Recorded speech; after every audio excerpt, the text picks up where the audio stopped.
नमस्कार दोस्तों, मैं आपका दोस्त मनीष आप सभी का अपने इस यूट्यूब चैनल पर बहुत बहुत स्वागत करता हूं। तो दोस्तों, आज हम लोग इस वीडियो में सामाजिक धार्मिक सुधार आंदोलन का अध्ययन करेंगे। पिछले वीडियो में हम लोगों ने सामाजिक धार्मिक सुधार आंदोलन से संबंधित ब्रह्म समाज का अध्ययन किया था। आज हम लोग इस वीडियो में आर्य समाज, रामकृष्ण मिशन तथा प्रार्थना समाज का अध्ययन करेंगे। तो आइए हम लोग सबसे पहले प्रार्थना समाज को देख लेते हैं। तो जो प्रार्थना समाज है, इसको समझने से पहले हम लोगों को ब्रह्म समाज की तरफ एक नज़र डालना पड़ेगा, क्योंकि अगर ब्रह्म समाज को आप लोग अच्छे से नहीं जान पाएंगे तो प्रार्थना समाज को पढ़ना थोड़ा सा मुश्किल हो जाएगा। तो जैसा कि आप लोगों को यह मालूम है कि जो ब्रह्म समाज था, इसका स्थापना अथवा इसके जो संस्थापक थे वह राजा राम मोहन राय जी थे। इन्हीं के द्वारा इस ब्रह्म समाज का निर्माण किया गया। और यह जो ब्रह्म समाज था, इसका मूल उद्देश्य यह था कि जो समाज के अंदर व्याप्त बुराइयां हैं, जो व्याप्त कुरीतियां हैं, जैसे बाल विवाह, बहु विवाह, विधवा प्रथा, पर्दा प्रथा, नर बलि प्रथा और जो छुआछूत अथवा अस्पृश्यता जैसी भावना जो इस देश के अंदर है, जो असमानता एवं विविधता इस समाज के अंदर व्याप्त हैं, इन सभी असमानताओं एवं विविधता को समाप्त करने का जो ब्रह्म समाज था, इसी का मूल उद्देश्य था। तो इसी को ध्यान में रख करके ब्रह्म समाज का निर्माण किया गया। लेकिन आगे चलकर हम लोगों ने यह देखा कि जो ब्रह्म समाज था वह दो भागों में विभक्त हो गया। इस जो पहला विभाग था वह था आदि ब्रह्म समाज तथा जो दूसरा था वास्तविक ब्रह्म समाज। उसके जो नेतृत्वकर्ता थे देवेंद्र नाथ टैगोर थे, तथा जो आदि ब्रह्म समाज था इसके नेतृत्वकर्ता आचार्य केशव चंद्र सेन जी थे। तो हम लोग यह जान लेंगे कि जो आगे चल के ब्रह्म समाज के अंदर विभाजन हो गया, इस विभाजन का मूल कारण क्या था। तो इसका मूल कारण यह था कि जो आचार्य केशव चंद्र सेन जी हैं, यह जो है यह अधिकार ला दिए कि जो ब्रह्म समाज के अंदर अब तक सिर्फ हिंदू धर्म के ग्रंथों को ही पढ़ाया जाता था, लेकिन अब ऐसा नहीं होगा। अब इसके अंदर सभी प्रकार के धर्मों को, धर्म ग्रंथों को इसके अंदर पढ़ाया जा सकता है। इसका अधिकार इन्होंने प्रदान कर दिया। इसी के विरोध में आचार्य देवेंद्र नाथ टैगोर जी ने केशव चंद्र सेन को न्यासी की हैसियत से ब्रह्म समाज से अलग कर दिए। तो ब्रह्म समाज से अलग होकर के केशव चंद्र सेन ने आदि ब्रह्म समाज की स्थापना किया। और उसकी स्थापना के बाद अपने इस समाज का प्रचार प्रसार घूम घूम करके अन्य राज्यों में इन्होंने किया। तो 1867 ईस्वी में महाराष्ट्र में केशव चंद्र सेन ने अपने आदि ब्रह्म समाज के प्रचार प्रसार करने के लिए महाराष्ट्र में पहुंचे थे। और वहाँ पे महाराष्ट्र में आत्माराम पांडुरंग से केशव चंद्र सेन की मुलाकात होती है। आत्माराम पांडुरंग जो थे, यह केशव चंद्र सेन के विचारों से बहुत प्रभावित हुए। और इनको विचारों से प्रभावित होने के कारण ही आत्माराम पांडुरंग ने 1867 ईस्वी में प्रार्थना समाज का निर्माण किया। इस प्रार्थना समाज को आगे बढ़ाने का कार्य महादेव गोविंद रनाडे के द्वारा किया गया। महादेव गोविंद रनाडे जो है इस प्रार्थना समाज का सदस्य 1869 ईस्वी में बने। और जो प्रार्थना समाज का जो अन्य सदस्य थे वह थे आरजी भंडारकर तथा दूसरा जो थे नारायण चंद्रावरकर। यह लोग इसके अन्य सदस्य थे। यह जो महादेव गोविंद रनाडे हैं और जो आत्माराम पांडुरंग हैं, यह दोनों लोग जो प्रार्थना समाज का निर्माण किए थे, इसका मूल उद्देश्य यह था कि जो समाज के अंदर व्याप्त बुराइयां हैं, जैसे छुआछूत अथवा अस्पृश्यता जैसी जो भावनाएं हैं, अथवा विधवा विवाह या फिर सती प्रथा या पर्दा प्रथा, ये जितनी कुरीतियां हैं, इन कुरीतियों को खत्म करने का इसका मूल उद्देश्य था। जो महादेव गोविंद रनाडे हैं, ये इन्होंने अग्रणी भूमिका निभाई। यही रीजन है कि महादेव गोविंद रनाडे को महाराष्ट्र का सुकरात कहा जाता है। कई बार परीक्षा में पूछा गया है कि महाराष्ट्र का सुकरात किसे कहा जाता है, तो यह महादेव गोविंद रनाडे जी को कहा जाता है। और जो महादेव गोविंद रनाडे जी हैं, यह गोपाल कृष्ण गोखले के राजनीतिक गुरु हैं। कई बार एग्जाम में यह पूछा गया कि महात्मा गांधी तथा मोहम्मद अली जिन्ना के राजनीतिक गुरु कौन है, तो यह गोपाल कृष्ण गोखले जी हैं। और जो महादेव गोविंद रनाडे जी हैं, इनका जन्म 18 फरवरी 1842 ईस्वी में महाराष्ट्र प्रांत में हुआ था। चूंकि जो समाज में व्याप्त बुराइयां थी, उसमें खास करके जो विधवा विवाह था, इसमें यह होता था कि यदि किसी महिला का जो पति था अगर किसी कारण से कम उम्र में ही मर जाता है, तो उस महिला को आजीवन विधवा रहना पड़ता था, यानी आजीवन बिना शादी किए ही गुजारना पड़ता था। इस प्रकार की कुप्रथाओं को दूर करने के लिए महादेव गोविंद रनाडे जी ने 1891 ईस्वी में विधवा पुनर्विवाह एसोसिएशन की स्थापना किया। इसको इंग्लिश में विडो रीमैरिज एसोसिएशन बोलते हैं। इसका स्थापना करके इन्होंने यह उसमें अधिकार प्रदान कर दिया कि जो विधवा महिलाएं हैं, अब उनको शादी करने का इसमें अधिकार प्रदान किया गया है, यानी अब वह शादी कर सकती हैं। आगे चलकर महादेव गोविंद रनाडे ने शिक्षा के प्रसार के लिए, यानी शिक्षा का विकास पूरे देश में हर जगह हर समाज के लोगों तक पहुँचे।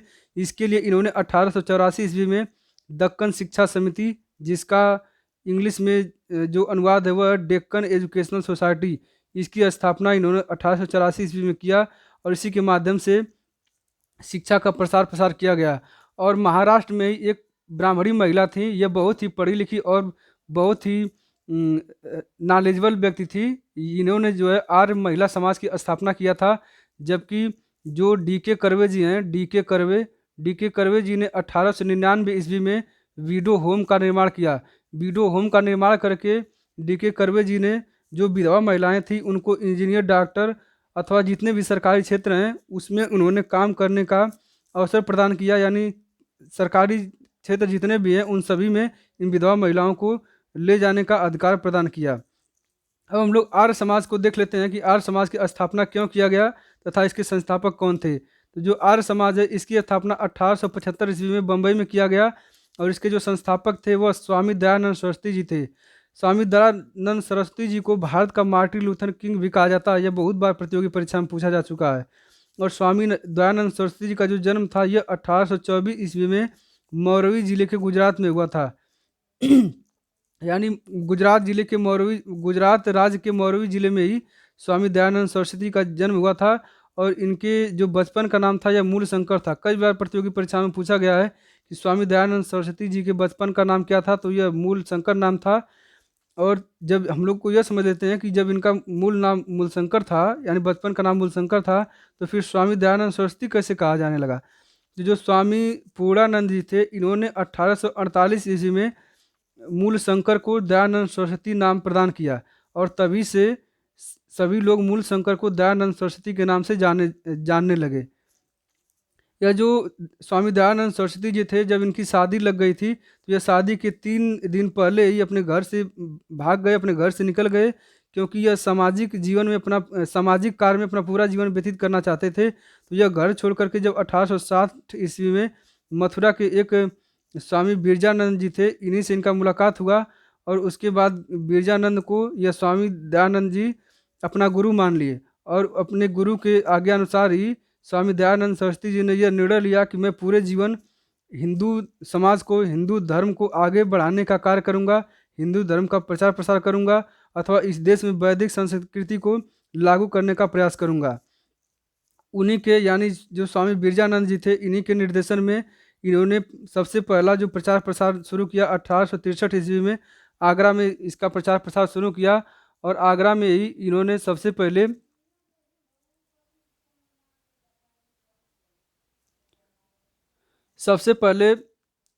पाखंड खंडनी पताका फहराई थी।